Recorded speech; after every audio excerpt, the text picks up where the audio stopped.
विद्यार्थियों, नमो नमः। आप सभी का ये शिक्षण में बहुत बहुत स्वागत है। हम सभी सेमुसी प्रथमो भागा का द्वितीय पाठ स्वर्ण काका का अध्ययन कर रहे हैं, जिसमें हमने 3 भागों में 2 भागों में इसके अभ्यास विषय वस्तु को देखा और पिछले भाग में हमने अभ्यास प्रश्नों को प्रारंभ किया था, जिसमें हमारे 2 प्रश्न पूर्ण हो चुके हैं।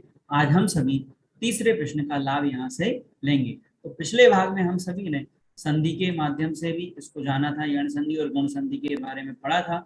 आज हम सभी यहाँ से इसके चौथे भाग के बारे में पढ़ेंगे। तो सभी लोग फिर से अच्छे से बैठ जाइए और अपनी उत्तर पुस्तिका लेकर के इनको मिला लीजिए, और अपने जो भी शंका या समाधान आपकी कुछ भी प्रकार का है तो आप उसको कमेंट्स बॉक्स में लिख करके भी मुझे भेज सकते हैं। तो इसका पहला तीसरा प्रश्न जो है उसका देखिए, स्थूल पदान्य अधिकृत प्रश्न निर्माण पूरक। तो इसमें जो पहला प्रश्न है, सबसे पहले प्रश्न निर्माण करने के लिए 2-3 बातों को आप ध्यान से समझ लीजिए। देखिए इस प्रकार से जैसे हमने कोष्टक में लिखी है विभक्ति, एक वचन, द्विवचन और बहुवचन। तो तीनों वचनों का ज्ञान होना, विभक्ति का ज्ञान होना और साथ में लिंग का ज्ञान होना कि किस लिंग में, स्त्रीलिंग में है, पुल्लिंग में है या नपुंसक लिंग में। तो तीनों लिंग का ज्ञान होना बहुत जरूरी है। साथ ही साथ इसमें एक बात और ध्यान रखना है कि जब हम इनके रूप बनाएंगे, प्रश्न निर्माण करेंगे, तो किम शब्द के रूप तीनों लिंग में आना चाहिए। यहाँ पहला प्रश्न स्त्रीलिंग का है, इसलिए हमने स्त्रीलिंग के रूप यहाँ पर लिखे हुए हैं। तो पहला प्रश्न किस प्रकार से, ग्रामे निर्धना स्त्री आवश्यक। सबसे पहले इसमें देखिए आप अंडरलाइन शब्द दिख रहा है, तो अंडरलाइन शब्द के नीचे ही प्रश्न निर्माण करना है। जब उत्तर लिखेंगे तो देखिए ग्रामे आवश्यक वैसे लिखेगा, तो निर्धना स्त्री एक वचन में है, सबसे पहले पहचान होगी। स्त्रीलिंग का है, स्त्रीलिंग के रूप किम के रूप चलेंगे, तो किम के रूप काके, कहा, इस प्रकार से चलते हैं। तो इसमें पहला आएगा का शब्द जाएगा, तो उसके नीचे भी अंडरलाइन। और मुख्य चीज क्या है, प्रश्न निर्माण, तो प्रश्न का चिन्ह लगेगा। इधर देखिए उत्तर सही लिखा है तो इसमें पूर्ण विराम लगा है, तो यहाँ जब लिखेंगे तो प्रश्न निर्माण होगा, तो प्रश्नवाचक चिन्ह आपको जरूर लगाना है। ठीक है, इसका दूसरा प्रश्न देखिए। अब इसमें भी आप देखेंगे कि किस प्रकार से स्वर्ण काकम, द्वितीय व्यक्ति का एक वचन, निवारयंती बालिका, इससे कुछ लेना देना नहीं, जैसा है वैसा, लेकिन इसका अर्थ आना चाहिए। तो सोने के कौवे ने क्या किया था, इससे प्रार्थना की थी, इसको छोड़ करके। तो यहाँ पर क्या जाएगा, तो सोने के कौवे ने दूर करती हुई बालिका ने प्रार्थना की थी।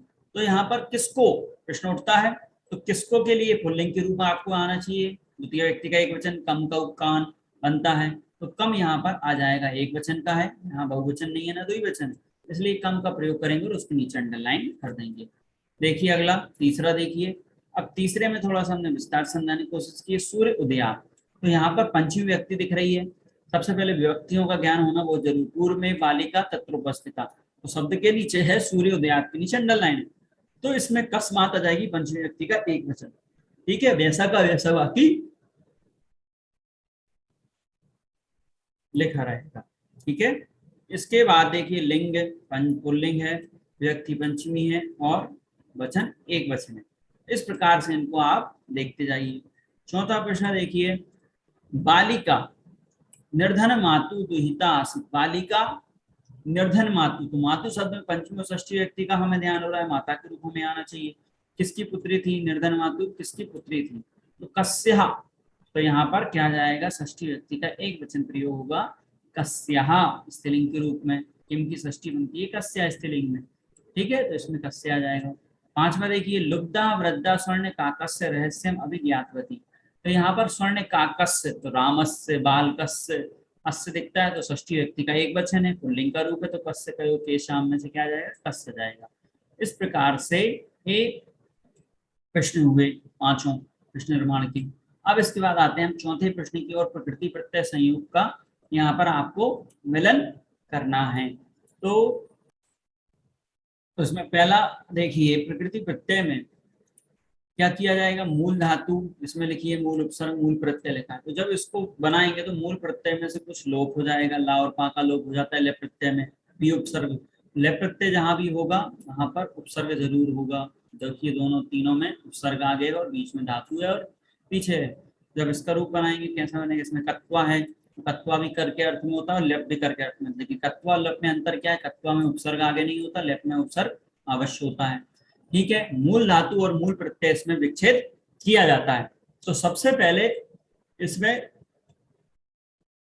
तो इस प्रकार से इसमें सम प्रत्यय का प्रयोग किया गया है। ठीक है, तो इसके हम उत्तर किस प्रकार से बनेंगे देखते हैं। देखिए सबसे पहले तो प्रत्यय की ओर नजर डालते हैं। कत्वा प्रत्यय किस अर्थ में होता है, दो क्रियाओं की निरंतरता से करता है। जब पहले वाली क्रिया की धातु से कत्वा प्रत्यय हो जाता है, राम पढ़ करके जाता है तो पढ़ करके, अर्थात जिस क्रिया के साथ करके जुड़ा हुआ हो उस क्रिया में कत्वा प्रत्यय होता है।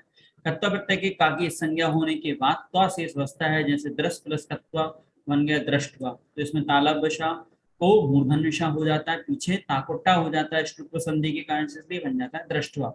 सी प्लस कत्वा जुड़ करके सी को ई को या हो जाता है, सहत्वा बन जाता है, क्योंकि इट का आगम इसमें है इसलिए ई का आगम इसमें हुआ है।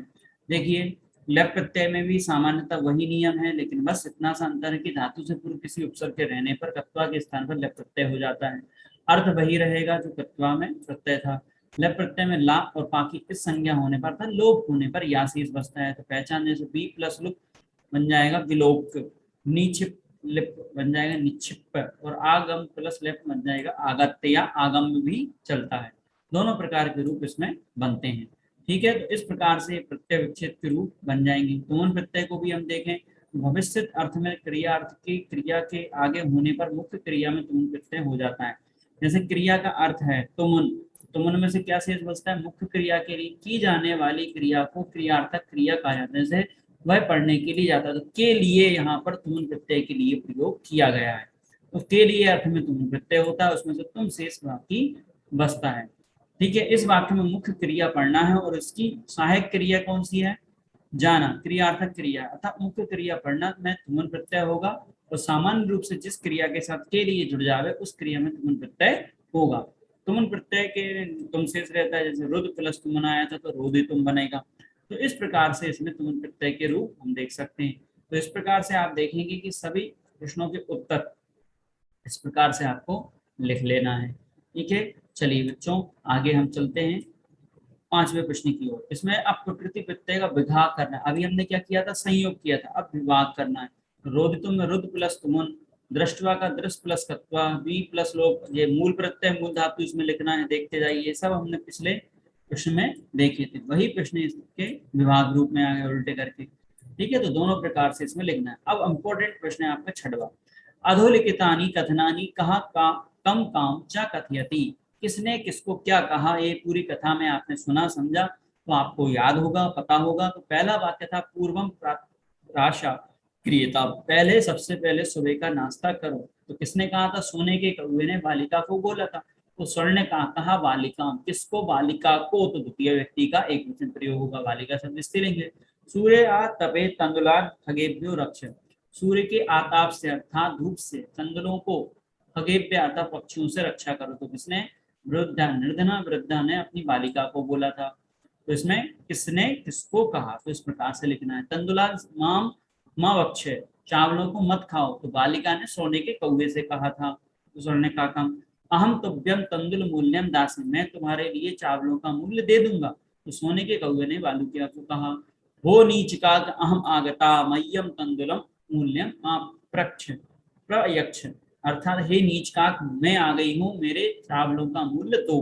तो ये लुब्धा बालिका ने स्वर्ण कौवे से कहा था, स्वर्ण काका से कहा था। इस प्रकार से आपको जरूरी नहीं है कि ये पूछे जाएं, इनके अलावा जो भी प्रश्न में या उत्तर आपके पाठ में जो भी लाइन आई है उसको किसी प्रकार से पूछा जा सकता है, किसने किससे क्या कहा था। ठीक है बच्चों, अगला प्रश्न देखिए 7वां प्रश्न है आपका। इसमें भी आपको ध्यान रखना है, अंतिम प्रश्न है। उदाहरण अनुसृत कोष्ठ गतेषु पदेषु पंचमी व्यक्ति प्रयोगम कृत्वा रिक्त स्थानानि पूरयत। तो पंचमी व्यक्ति का प्रयोग करना है। अब यहाँ पर द्वितीया, चतुर्थी, पंचमी, तृतीया, षष्ठी कोई व्यक्ति पूछी जा सकती है, लेकिन इसमें प्रश्न क्या पूछी, पंचमी। तो कोष्ठक में जो शब्द लिखा हुआ है उस व्यक्ति के हमें रूप आना चाहिए पंचमी। अब स्त्रीलिंग का शब्द है, पुल्लिंग का शब्द है, नपुंसक लिंग का शब्द है, तो उसका बोध आपको बहुत जरूर होना चाहिए शब्द रूपों में।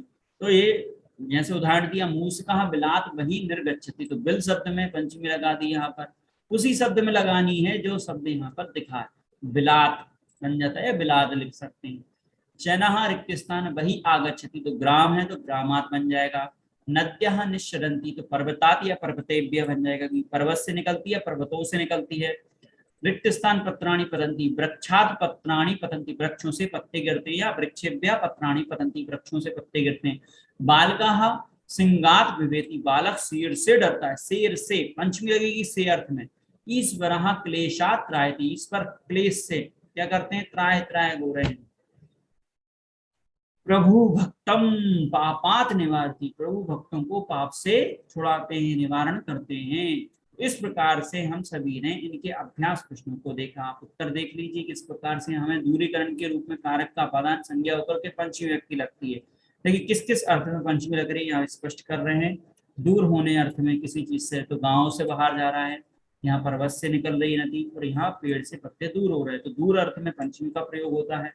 ऐसे ही देखिए अगले प्रश्न में डरने अर्थ में पंचमी लगती है, ठीक है, और भय अर्थ में, क्लेश अर्थ में, रक्षा अर्थ में पंचमी व्यक्ति का प्रयोग किया जाता है। तो छठवें में देखिए वारण अथवा वाली धातुओं में अपादान व्यक्ति की संज्ञा होकर के पंचमी व्यक्ति का प्रयोग होता है। ठीक है बच्चों, तो इस प्रकार से हम सभी ने इसके दो भागों में विषय वस्तु को देखा और दो भागों में अभ्यास प्रश्नों का बोध किया। आप सभी इनको अपनी उत्तर पुस्तिका में अच्छे से लिख लीजिए। आपका कोई प्रश्न है तो आप वीडियो के कमेंट्स में लिख करके मुझे बता दीजिए। इसको लाइक एंड सब्सक्राइब जरूर कीजिए। तब तक के लिए आप सभी के साथ मैं विदा लेता हूँ।